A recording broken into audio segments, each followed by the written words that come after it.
The Fed needs to keep pushing interest rates higher. The market's going to keep going down.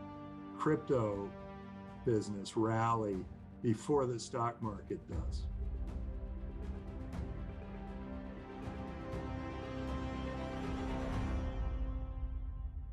Hello, this is Yuli. Welcome back to Talk with the Global Group today.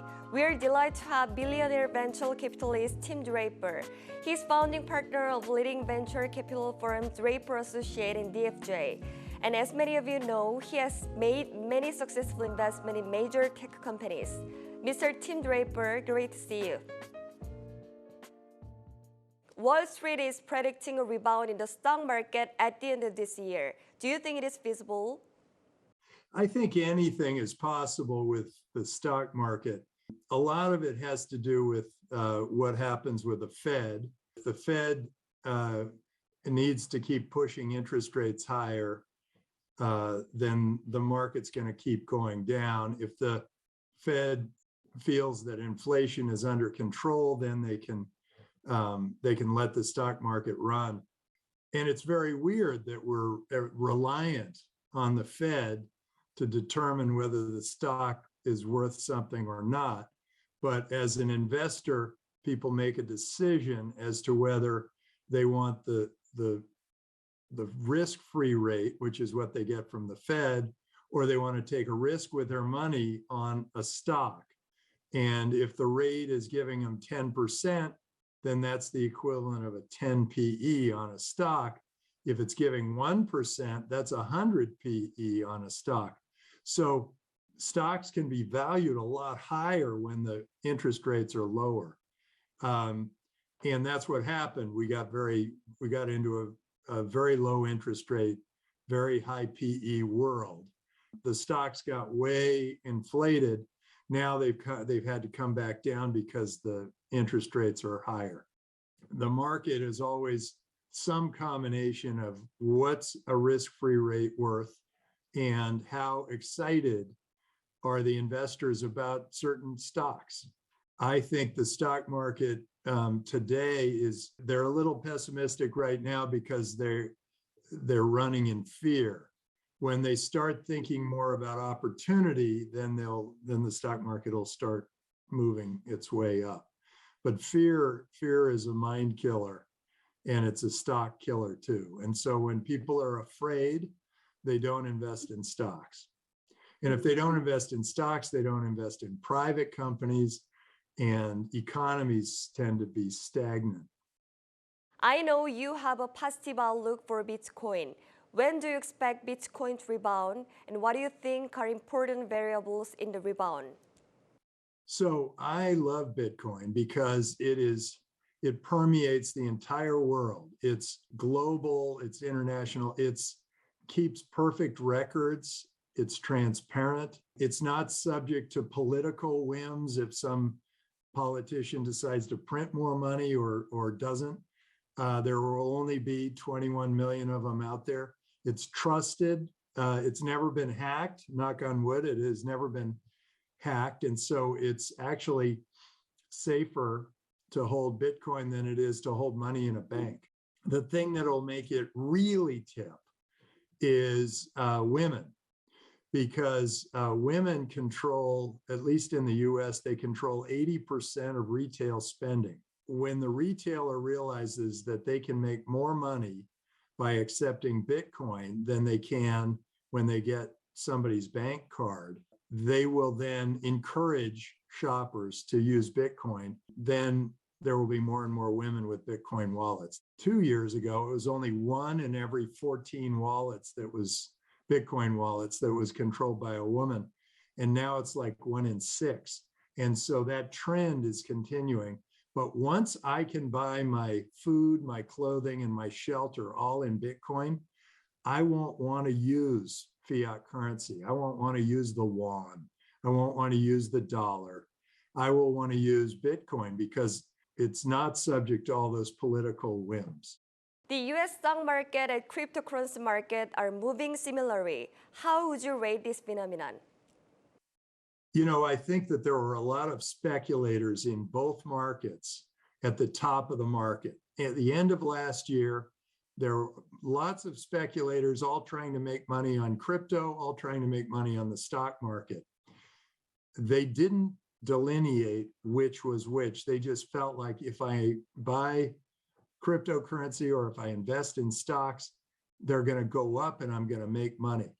When the markets turned, all those speculators sold and they want to sell. They're trying to get out of the market because they don't believe it anymore. The reason that eventually those things will diverge, the cryptocurrency holders, many of them believe in it the way I do. They believe in it for the philosophical reason that it brings more trust and more freedom to a society. And those people will hold on even after the stocks continue to fall. I do believe that cryptocurrency will fall as the speculators leave, but then the believers, the hodlers, are going to start buying back in. And I think we'll see the crypto business rally before the stock market does. Cryptocurrency investors are looking forward to SEC approval of Bitcoin ETF.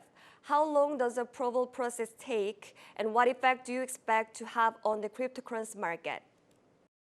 Well, so far that approval process has taken infinity.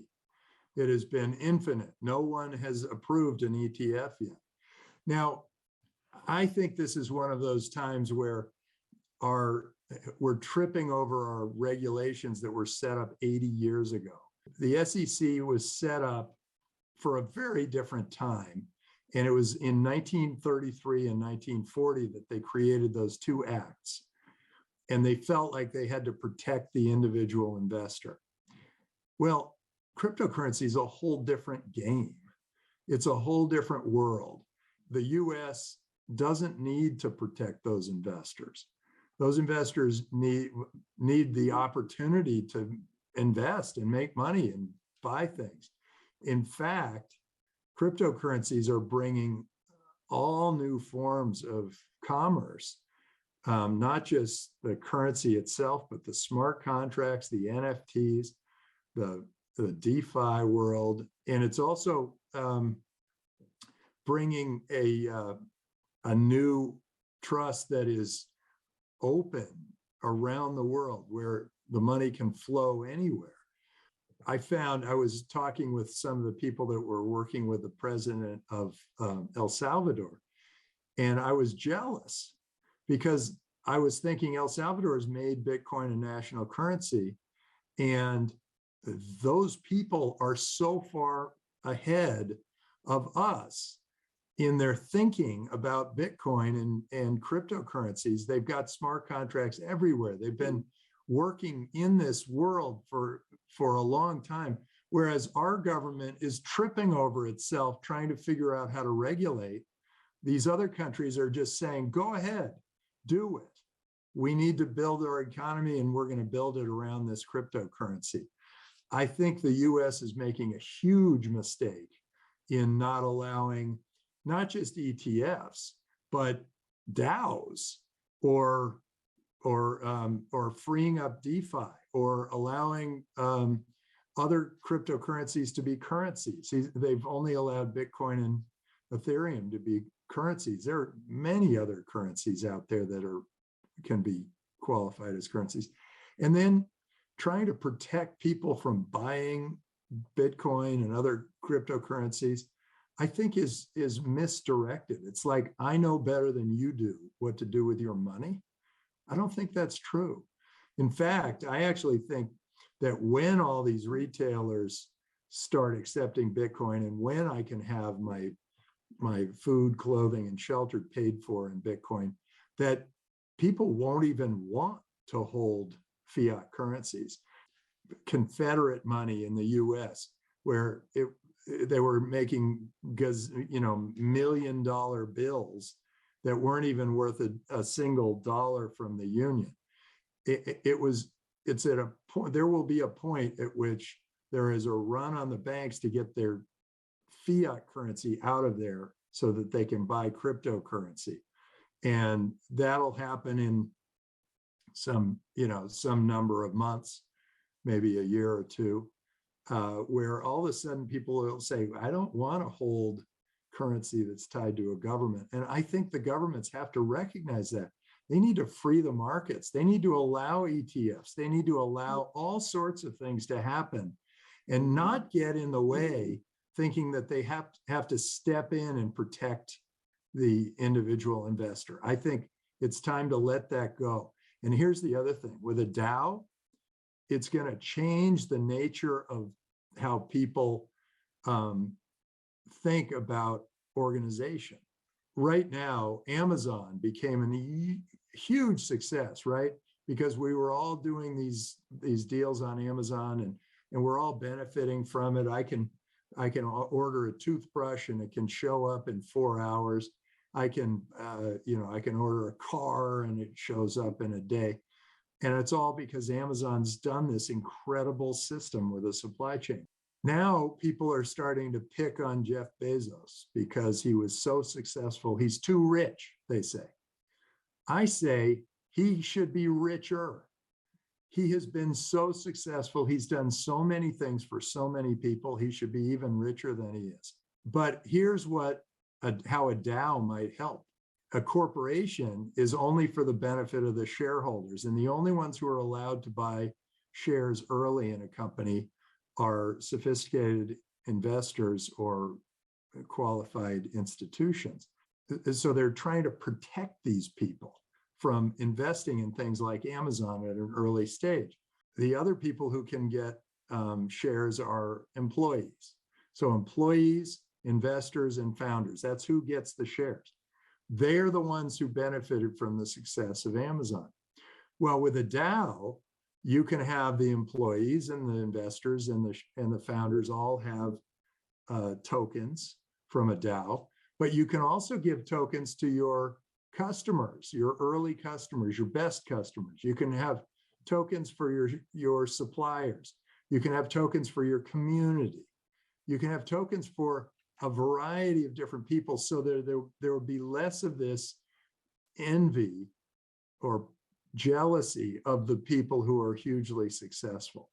And I think it solves a lot of social ills, because then everybody feels like they're a part of that great success, that Amazon that became this big success. And what happens? Our SEC makes DAOs illegal or very difficult to do, or they put too many legal restrictions on it. They push people back down to their lawyers. They don't tell us what the real rules are. They just know that they can come slap us down if they need to.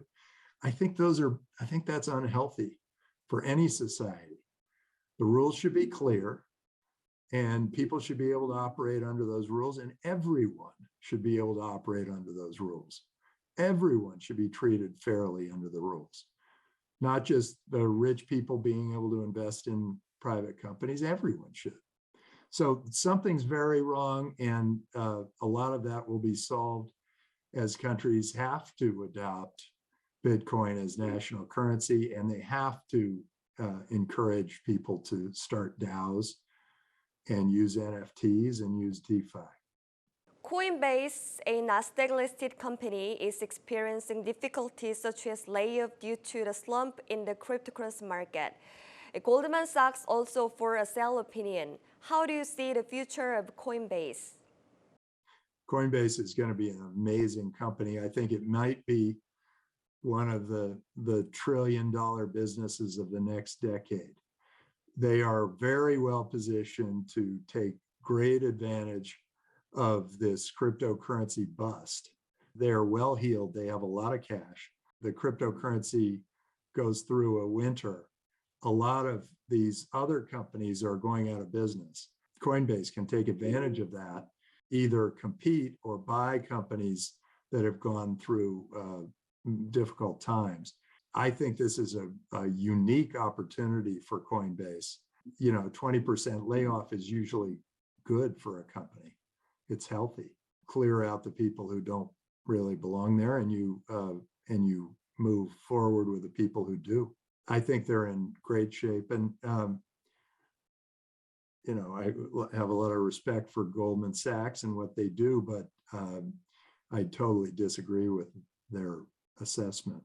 And I'll bet while they're writing that, they're buying. I'm curious about how your portfolio is structured when it comes to cryptocurrency investment.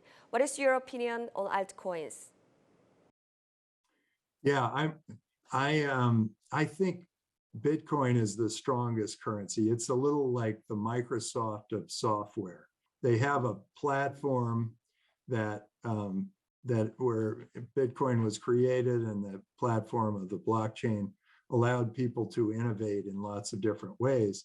And now there were a lot of strange different innovations, but now it's pretty clear that DeFi, NFTs, smart contracts are really the key applications. And so now people are developing those for Bitcoin.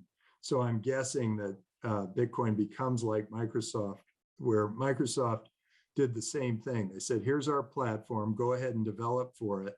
And then they saw that word processing, spreadsheets, databases were really important. And so they brought those into Microsoft and put those companies out of business. I do believe in altcoins in how creative they are getting. But I also believe that maybe 2/3 of the altcoins do not belong, should not exist. Bitcoin or a crypto winner can only hurry them going out of business, and then the great coins will rise.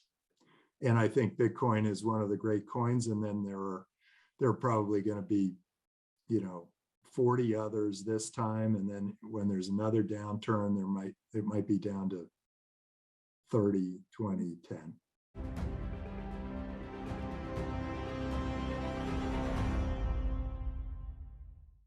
Let's move on to venture investment. Recently, funding lines are drying up in the global startup market. Some are predicting an ice age investment similar to the dot-com bubble. How do you see it?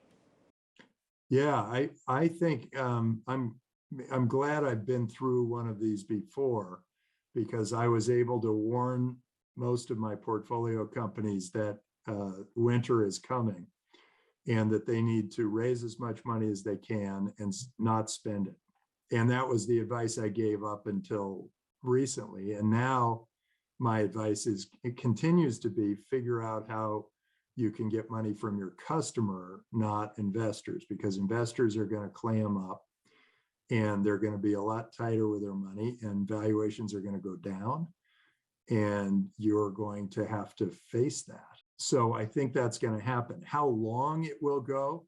Well, the dot-com thing lasted a long time. It didn't have to last that long, but regulators piled on Sarbanes-Oxley as they thought that was going to help for some reason. And that destroyed the market for IPOs. I hope the regulators are smarter this time, and they don't add regulation on top of the burdens of a bear market. Bear markets are not the time to regulate. We're going into a bear market, and it's time to deregulate, open up, allow businesses to operate and grow and try new things. If they do that, this will be a fairly quick recovery. If they add more regulations, this could go on as long as that dot-com thing, which lasted about 5 years. Recently, many people cited blockchain, virtual currency, and digital healthcare as promising fields. What are the areas that are expected to be promising in the future? I think all of those. I think most of healthcare is going to go through digitization. Your diagnostics will be done digitally as much as by a doctor. They're going to have data on your Fitbit results and your genetic history and your blood test results and what you ate for breakfast, what airplane seat you sat on, who you had contact with. All those pieces of information are going to be a part of your diagnostics. And that's information no doctor could possibly assess in a 10-minute interview. The diagnosis will be better because of that. Therapeutics will also be better because they'll be using computational biochemistry, or what's called the dry lab, instead of the wet lab. And the dry lab works much more efficiently, much more accurately, and actually might be a good model for any FDA in the future. That's healthcare. It's going to go through major changes. Other major changes are going to be where crypto takes us. I suspect will be already we're going to start replacing banking with Bitcoin. I think we're going to change finance, where I can get all my investors can come in with a fund that where they just pay in Bitcoin, and then I invest that all in Bitcoin in all my portfolio companies, and then they pay their employees and suppliers all in Bitcoin, and all of this is built on smart contracts. And so when a company is sold, it moves back into Bitcoin, and then it goes right, the money goes right down the waterfall the way it's supposed to. And it doesn't require a lawyer, an accountant, a bookkeeper. It just happens all in software, very conveniently, very clearly. We have a company in Korea that is sort of a Carta look-alike called Quotabook. Quotabook is going to make it very easy for people to keep track of their cap tables and other things. I'll bet Quotabook would be among the first to help create this new walled garden of Bitcoin. I also think it can pay taxes. It can do it, all that stuff automatically. And so it'll save a lot of people a lot of trouble. I think that we're going to change the nature of banking, finance. I think insurance is going to change. Your premiums will be paid in Bitcoin. Your claims paid very quickly right into your Bitcoin wallet. I think governments are going to change. I think they're going to have to innovate. They're going to have to try operating DAOs, try deregulating, try allowing entrepreneurs to try new things. Many other industries are going to be affected. They're only limited by the imaginations of the entrepreneurs that we back. So I'm really looking forward to this time, because most of the biggest companies in the world were started just after a recession. NFT is also a hot topic. Traditional non-IT companies such as Nike are also entering NFT-related business. However, there are a lot of bubble theories about NFTs. How do you evaluate them? I think NFTs are terrific. They're not just going to be used for art, which is what they've been used for so far. I think they're going to be used, it's anything tied to a piece of information that needs to be permanent, that is specific to you. So that can be your healthcare records, it can be your driver's license, it can be your diploma, it can be how you're perceived for insurance, it can be your identity. It doesn't have to just be what assets you hold on a ledger. I do think that there are going to be easier ways to hold your NFTs in the future, and then those NFTs will be more valuable. Some people have been very clever about these NFTs. I mean, the Bored Ape and the Cyberpunk, I think they all have their own really clever ways of being promoted. And whether you're a part of a club or you're invited into a party or you're whatever it is, they've done a good job of it. But of course, that's replicable and easy to copy. There are many cases where you recognize the value of a new technology earlier than others and made an early investment to achieve a great success. What criteria do you consider important when making investment decisions? So a lot of investors think, what can go wrong? I don't think that way. I think, what if this works? How great will it be? First, how big will it be? But then, how great will it be for the world? We fail a lot.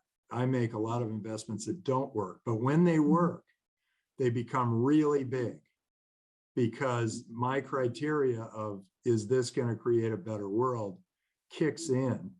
And that's why, Tesla became a $1 trillion business, and SpaceX is hundreds of billions of dollars of value. And all these other companies that we backed, Coinbase, Robinhood, there are a lot of companies where I said, this will make the world a better place, and it's happening.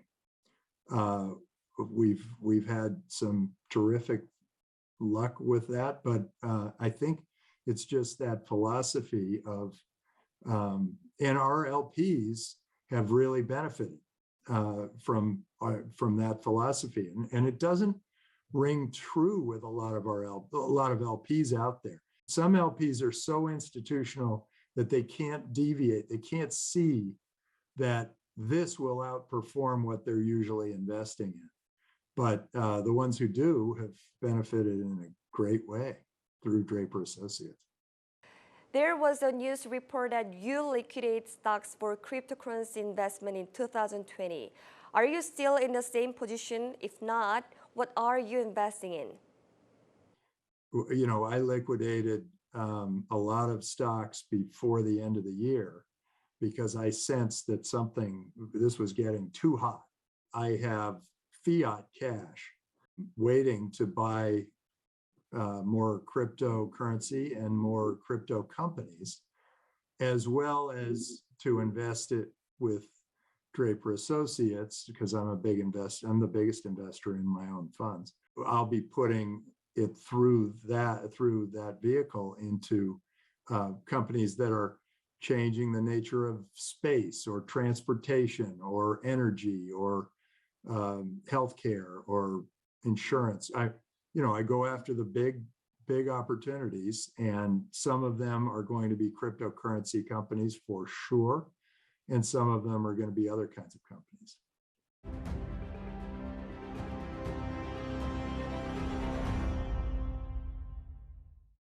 네, 오늘은 실리콘밸리 유명 벤처 투자자인 팀 드레이퍼와 미국 증시의 흐름에 대해서 짚어봤습니다.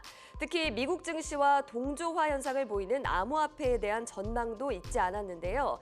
최근에 약세장에도 불구하고 비트코인이 반등할 것이라는 강한 확신을 보였습니다. 하지만 대외 불확실성을 고려하면 아직까지는 리스크도 있는 만큼 투자에 유의하셔야 한다는 점도 기억하시기를 바라겠습니다. 글로벌 구루에게 듣는다, 오늘은 여기까지입니다. 시청해주신 여러분 고맙습니다.